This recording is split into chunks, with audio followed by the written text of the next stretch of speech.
Shalom, selamat pagi sahabat Lexio Divina yang dikasihi Tuhan Yesus Kristus. Selamat hari Minggu dan selamat beribadah kepada kita semua. Pada hari ini kita akan belajar tentang ketaatan dalam pengharapan. Pada waktu kita memiliki sebuah ekspektasi, sebuah harapan yang kita berikan atau kita sampaikan kepada Allah, apa yang harus kita bangun? Apa yang harus kita miliki? Sikap seperti apa yang perlu kita punyai agar pengharapan itu menjadi kenyataan?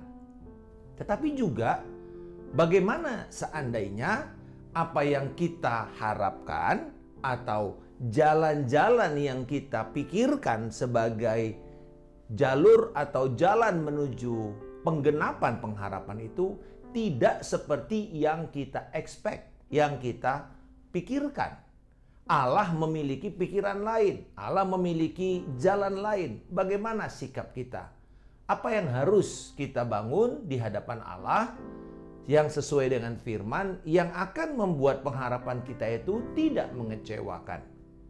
Pada pagi hari ini kita akan belajar dari satu kisah di Perjanjian Lama, yaitu di 2 Raja-Raja pasal yang kelima, ayat yang pertama sampai dengan ayatnya yang ke-15. Kita tidak akan baca semua, tetapi ini adalah kisah tentang seorang perwira Syria atau kerajaan Aram yang bernama Naaman. Ini adalah salah satu kisah yang cukup familiar kepada kita semua, baik dari anak kecil, di mana seorang panglima tentara kerajaan lain, yaitu kerajaan Syria yang menjadi musuh Israel, sakit kusta, lalu kemudian dia datang untuk diobati, gitu ya. Dia berharap dia bisa diobatin, dan kemudian kita tahu bahwa setelah dia berendam atas instruksi dari Elisa, dia mengalami kesembuhan. Mari kita lihat apa yang bisa kita teliti dan kita pelajari dari renungan singkat ini. Dimulai dari sebuah pernyataan yang sangat menarik. Naaman, panglima Raja Aram atau Syria, adalah seorang terpandang di hadapan tuannya dan sangat disayanginya, sebab oleh dia Tuhan telah memberikan kemenangan kepada orang Aram. Tetapi orang itu seorang pahlawan tentara sakit kusta. Kita berdoa. Bapa di surga, kami mengucap syukur untuk kebenaran firman-Mu pada hari ini. Dan kami berdoa agar Engkau menyatakan kebenaran yang akan memerdekakan setiap kami di dalam nama Tuhan Yesus Kristus. Amin. Narasi ini dimulai dengan diperkenalkannya seorang yang bernama Naaman. Dan Naaman ini panglima raja. Jadi dia adalah orang kepercayaan dari, atau mungkin ini biasanya ini adalah tangan kanan dari raja, karena kalau orang itu duduk biasanya dia ada duduk di sebelah kanan raja sebagai seorang yang pemenang. Sangat bertanggung jawab atas keamanan dan kemenangan.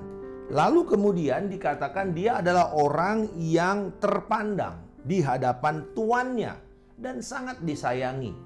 Berarti dia ini bukan cuman orang yang berhasil secara penugasan dari tanggung jawabnya, tetapi juga dia adalah orang yang disayangi oleh tuannya dan terpandang di mata tuannya. Jadi dia memiliki reputasi yang baik. Wah, luar biasa sekali. Mungkin semua orang ingin menjadi seperti Naaman ini bagi rajanya. Sudah dipercaya, dianggap terhormat, dan penuh dengan keberhasilan, prestasi-prestasi. Bahkan saya yakin bahwa Raja Aram menaruh pengharapan yang besar kepada Naaman untuk kejayaan kerajaan Syria. Tetapi dikatakan bahkan juga yang menarik, Tuhan memberikan kemenangan kepada orang Aram. Nah, ini menarik. Kenapa bangsa asing yang notabene adalah bukan Israel ini tidak berada di dalam perjanjian Allah, kok bisa Allah menaruh kemurahannya, bahkan memberikan kemenangan? Ini tidak lazim. Tetapi sebenarnya di sini saya percaya bahwa si penulis ingin mengkontraskan dengan kondisi dari bangsa Israel yang saat itu sedang berada di dalam keterpurukan rohani, apostasi, kesesatan rohani. Mereka sudah hidup di dalam penyembahan berhala. Kerajaan Israel yang ada di utara itu berarti menggambarkan kerajaan yang fasik, yang raja-rajanya jahat semua. Tetapi di situ kita tahu anugerah Tuhan tetap ada dengan ditaruhnya seorang nabi yang bernama Elisa, menjadi suara kepada kerajaan ini, walaupun suara itu selalu bertentangan dengan keinginan dan kehendak raja. Tetapi kalau kita belajar di sini, kenapa dicatat Tuhan memberikan kemenangan kepada Aram? Karena satu, Tuhan ingin memperlihatkan bahwa penghakiman kepada Israel ini terjadi dengan cara Allah memberikan kemenangan kepada musuhnya. Karena biasanya justru terbalik. Bila raja itu benar di hadapan Allah, Tuhan yang memberi kemenangan kepada mereka dan memberikan penghakiman kepada musuh. Jadi bila ini terbalik, berarti ada kondisi rohani yang sedang terpuruk terjadi kepada bangsa Israel. Itu yang mau digambarkan. Yang kedua, saya percaya bahwa pernyataan ini memperlihatkan apa yang Tuhan kerjakan kepada bangsa asing berupa kemurahan. Bukan berarti Allah setuju dengan dosa mereka. Bukan berarti dengan mereka diberikan kemenangan. Allah setuju dengan penyembahan berhala yang dilakukan, kefasikan yang dilakukan, kejahatan yang dilakukan oleh bangsa Aram. Bukan. Tetapi saya percaya lewat itu Tuhan ingin menarik bangsa ini kepada Tuhan sendiri. Itu yang sebenarnya kita katakan sebagai karya penebusan Tuhan di hadapan musuh-musuhnya. Dan yang menarik, yang menekankan apa yang menjadi tema kisah ini adalah sekalipun Naaman itu orang yang terpandang, orang yang berhasil, orang yang sangat terpercaya, bahkan namanya sendiri artinya gracious, orang yang bermurah hati. Kalau di Indonesia mungkin namanya dermawan kali ya, karena gracious, orang yang bermurah hati, orang yang penuh dengan rahmat, orang yang penuh dengan kasih karunia. Dan kemudian dia sakit kusta. Ini sangat penting. Terlepas dari semua keberhasilan, semua keterpandangannya, semua kebaikannya, Naaman punya persoalan. Dan persoalan itu adalah dia sakit kusta. Di perjanjian lama, sakit kusta adalah sakit yang sangat mengerikan dan menular, sehingga orang itu harus disingkirkan dari perkemahan. Sangat menular dan mematikan. Jadi mereka disingkirkan di tempat yang jauh. Persoalannya, karena Naaman ini orang terpandang, orang yang sangat terpercaya, seolah-olah sakit kusta itu tidak mempengaruhi posisinya sebagai orang kepercayaan raja. Biasanya orang kusta selalu di outcast, orang yang terbuang, orang yang tersingkirkan. Dan kemudian dia mendengar dari seorang budak di rumahnya, yaitu budak Israel. Anak perempuan ini adalah orang yang dipaksa, diculik pada waktu Aram menyerbu Israel. Lalu kemudian orang-orang, anak perempuan atau yang masih perawan atau anak-anak kecil diambil untuk dijadikan budak atau dijadikan pemuas hawa nafsu. Dan perempuan ini di tengah-tengah penderitaannya, di tengah-tengah keterasingannya jauh dari keluarganya, dia memutuskan untuk menyalurkan penderitaannya itu, kesengsaraannya itu kepada sesuatu yang bernilai dan bertujuan, yaitu dia ngomong sama nyonyanya. Nyonya, di kampung saya, di negeri saya, ada seorang abdi Allah, seorang nabi yang bisa menyembuhkan. Tentu ketika kita mengalami sakit penyakit yang sudah terminal, tidak ada obatnya, apapun akan kita lakukan untuk kesembuhan. Lalu si nyonyanya ngomong sama suaminya, dan akhirnya suaminya ngomong sama raja. Raja kemudian mengatakan, oke, kamu pergi, bawa segala persembahan untuk memperlihatkan kamu memiliki itikat baik. Naaman membawa surat dari Raja Aram. Kemudian dia membawa juga persembahan, yaitu 10 talenta perak dan 6.000 shikal emas, 10 potong pakaian raja, pakaian kebesaran untuk raja. Ini sebuah persembahan yang tidak main-main. Kalau kita hitung dengan metrik kita sekarang, 10 talenta perak itu sekitar 375 kilogram. Dan 6.000 shikal emas itu sekitar 75 kilogram. Ini kalau kita konversi pada waktu itu adalah senilai gaji 1 tahun dari 500 orang pekerja harian. Bayangkan, gaji 500 orang, gaji mereka setahun. Itu persembahannya. Jadi ini bukan murahan. Ini memperlihatkan sebuah itikat baik, bukan ngajak perang, bukan ngajak ribut. Lalu kemudian Naaman datang, dan tentu ketika ada sebuah iring-iringan rombongan raja dari atau pejabat tinggi dari kerajaan yang menjadi musuh, itu kan bukan sesuatu yang nyaman. Tentu Raja Israel mulai ketar-ketir, ada apa gerangan. Dan kemudian ketika Naaman menyampaikan surat raja untuk Naaman bisa diperkenankan bertemu dengan Elisa dan didoakan, disembuhkan, gusarlah hati Raja Israel, yaitu Raja Yoram. Dikatakan ayat ke-7, segera sesudah Raja Israel membaca surat itu, dikoyakkannya pakaiannya serta berkata, Allahkah aku ini yang dapat mematikan dan menghidupkan? Sehingga orang ini mengirim pesan kepadaku supaya aku sembuhkan seorang dari penyakit kustanya? Tetapi sesungguhnya, perhatikanlah dan lihatlah, ia mencari gara-gara terhadap aku. Pernyataan ini memperlihatkan dua hal. Satu, Yoram percaya bahwa yang hanya bisa menghidupkan dan mematikan itu adalah Allah Yahweh, Allah Israel, yang memiliki kemampuan itu. Dengan kata lain, dia mengakui akan kedaulatan dan keberadaan Allah. Tetapi di sisi lain memperlihatkan ketidakpercayaannya, kefasikannya.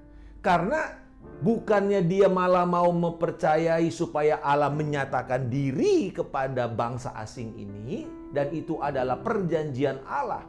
Lewat bangsa Israel, bangsa-bangsa lain akan diberkati.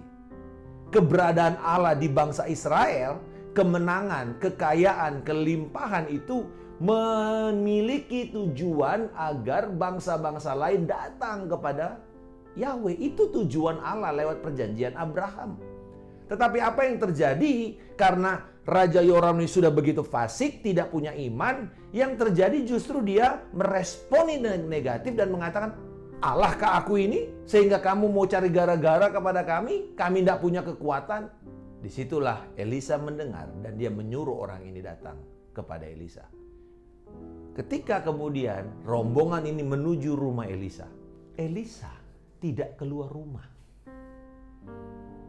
Dan dia hanya menginstruksikan agar orang ini berendam 7 kali di sungai Yordan. Sungai Yordan keadaannya pada waktu itu adalah sungai yang berlumpur, tidak sangat baik. Sehingga ketika Naaman mendengar itu, dia marah, dia gusar. Ayat 11 dikatakan, tetapi pergilah Naaman dengan gusar sambil berkata, aku sangka bahwa setidak-tidaknya ia datang keluar dan berdiri memanggil nama Tuhan Allahnya, lalu menggerak-gerakkan tangannya di atas tempat penyakit itu, dan dengan demikian menyembuhkan penyakit kustaku itu. Naaman ini kesel, mau kamu keluar gitu loh. Berarti dia merasa direndahkan oleh bangsa yang memang sudah direndahkan, socially inferior. Jadi kan tersinggung dong, ini orang pejabat, terus datang ke rumah orang biasa, walaupun orang itu adalah abdi Allah, tetapi secara sosial ini bangsa sedang menjadi bangsa yang ditekan oleh bangsa Aram, kerajaannya itu berada di bawah kekuasaan Aram. Yang kedua, ini orang kekayaannya nggak ada bandingnya dengan kekayaan yang dimiliki oleh Naaman. Jadi dia begitu tersinggung emosinya, egonya tersinggung. Tetapi yang kedua, dia juga berharap kamu keluar, kamu goyang-goyangin gitu loh. Tangan kamu taruh-taruh di sini, bagaimana dijamah, disentuh atau ditumpang tangan di penyakit saya supaya saya sembuh. Dan itu adalah keyakinan banyak orang pada waktu itu. Bukan cuma orang Israel yang percaya tumpang tangan. Bangsa-bangsa lain juga percaya yang namanya tumpang tangan atau dia dikasih tangannya digerak-gerakin. Dia berharap Tuhan menyembuhkan dia dengan caranya. Bahkan dia kesel karena disuruh berendam 7 kali di sungai Yordan. Dan dia bilang, bukankah Abana dan Parpar, sungai kami yang ada di Syria, lebih baik, lebih jernih, lebih mulia. Aku disuruh ke sana aja lebih gampang. Ngapain disuruh berendam di tempat yang seperti air kubangan ini? Dan itu juga adalah sebuah kebiasaan untuk mandi suci namanya, mandi ritual. Di banyak budaya, mandi ritual itu adalah sebuah cara untuk terekat atau minta kesembuhan. Jadi ini juga ada di dalam perjanjian lama. Ajudan dari Naaman ini, dia mengatakan, Tuhan, kalau kamu disuruh yang lain yang lebih berat, kamu pasti lakukan demi kesembuhanmu, bukan? Ya udahlah, lakukan saja, taat saja. Kalau kira-kira bahasa kita sekarang, telan aja itu kesombonganmu. Udahlah, ikut aja. Mau sembuh kan? Ikut aja. Apa yang sebenarnya dituntut ketika ekspektasi kita tidak seperti yang Allah mau? Tuhan cuma mau satu, taat. Mentaati kehendak, firman, dan suara dari Allah lewat pernyataan abdi Allah ini. Dalam konteks ini ya. Dan akhirnya dengan mungkin sedikit terpaksa, tetapi dia akhirnya melakukan. Dan setelah dia rendam 1 kali, 2 kali, 3 kali, 6 kali, 7 kali, dia kaget, sembuh. Semua kembali, kulitnya kembali menjadi lebih halus dari sebelumnya. Wah, dia begitu senang sekali. Ayat yang ke-15. Kemudian kembalilah ia dengan seluruh pasukannya kepada abdi Allah itu, yaitu kepada Elisa. Setelah sampai, tampillah ia ke depan Elisa dan berkata, sekarang aku tahu bahwa di seluruh bumi tidak ada Allah kecuali di Israel. Karena itu terimalah kiranya persembahan dari hambamu ini.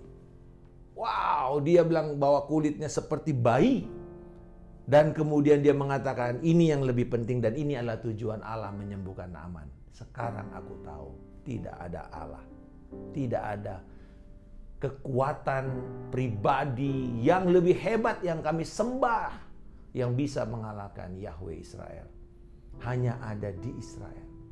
Dan hari itu nama Tuhan dimuliakan dan diberitakan. Dan sebagai responnya dia memberikan sebuah korban persembahan. Tetapi kita tahu bahwa Elisa menolak itu dan kemudian kisah ini berlanjut kepada Gehazi. Apa yang kita bisa pelajari 2 hal di sini? Yang pertama, bahwa Allah mencurahkan berkat-berkatnya kepada mereka yang mempercayai dia sepenuhnya. Allah mencurahkan berkat-berkatnya kepada orang-orang yang mempercayai dia sepenuhnya. Walaupun Naaman bukanlah bangsa yang menjadi pilihan Allah, tetapi dia percaya kepada Yahweh. Dan ini yang penting, karena contoh-contoh ini banyak di perjanjian lama. Rahab, Ruth, orang-orang yang bukan bangsa Israel, tetapi bahkan mereka adalah musuh bangsa Israel. Seperti Ruth adalah orang Moab. Lalu kemudian Rahab, orang Yeriko yang akan ditundukkan, yang ditaklukkan oleh bangsa Israel. Dan mereka ini mempercayai Yahweh, mempercayai perjanjian Allah kepada Israel. Dan akhirnya mereka diselamatkan. Kita bisa melihat Allah mencurahkan keselamatannya bahkan di perjanjian baru ini kepada mereka-mereka yang mempercayai Dia walaupun tidak ada dasarnya. Dan ini memperlihatkan kebenaran dalam perjanjian baru. Di dalam Kristus, siapa saja yang percaya kepada karya dan pribadi Kristus Yesus yang mati di kayu salib dan bangkit dari antara orang mati dan naik ke surga dan akan datang untuk menjemput kita di awan kemuliaan dan memerintah di dalam kerajaan damai-Nya sampai kepada kekekalan, mereka akan menerima berkat keselamatan dan juga segala yang ada yang Tuhan sudah siapkan kepada orang-orang percaya. Kalau kita merespon dengan kepercayaan, dengan iman, kita akan melihat pekerjaan Tuhan dinyatakan. Sebaliknya, mereka yang tidak percaya akan kehilangan kesempatan untuk melihat berkat dan pernyataan Tuhan. Di sini kita bahkan melihat bahwa Yesus memuji apa yang dialami oleh Naaman ini. Di dalam Lukas pasal yang keempat, ayat yang ke-27.